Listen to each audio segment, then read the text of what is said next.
Welcome back to Video 5. I'm wearing the same shirt because this is all filmed simultaneously at the same time. But in Video 5, we're going to talk about how to do, all this whole series is how to do a ton of question and answer videos as fast as possible, and as simply as possible. And so in this video, the last one we talked about was the basic setup of the project. Before that, we talked about the research topics needed.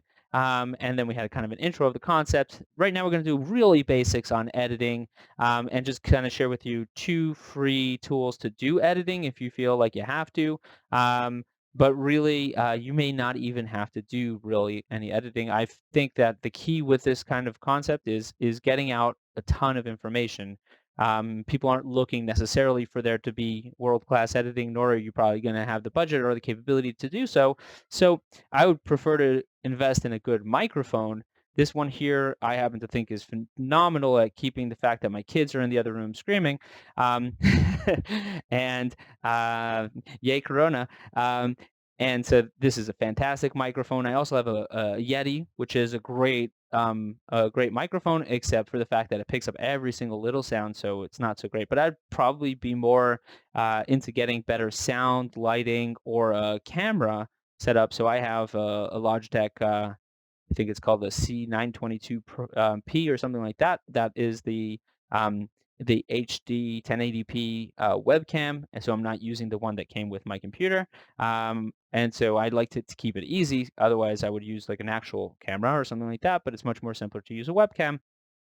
So I'm using that, and I'm using the headset because I just think that for this particular project, that's pretty good. I don't feel like I need better lighting, but the audio is really, really important to be clear, and you can't look super blurry. And so that's all pretty much the setup. So if you are going to do kind of like a basic editing, so here I'm using I'm going to use my friend Jerome, and I'm pretty sure he's using Adobe. So that's not going to be relevant to most people, but there's two free ones. One's called Capwing, Kapwing. Here it's like an online video editing tool. It's actually pretty robust in terms of what they offer you. In terms of if you go here to tools, you have a full like studio. You can do subtitles, meme generator, audio video, you can add text on top of it.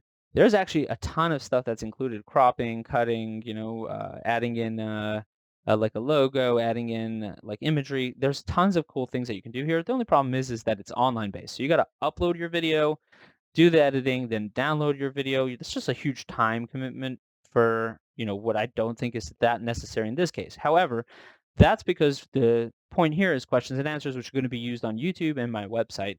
If I was going to use to make video for social, then editing is really critical because you need to catch that attention. 85% of videos on social are not going to be with audio, and so you need to have that overlaid text.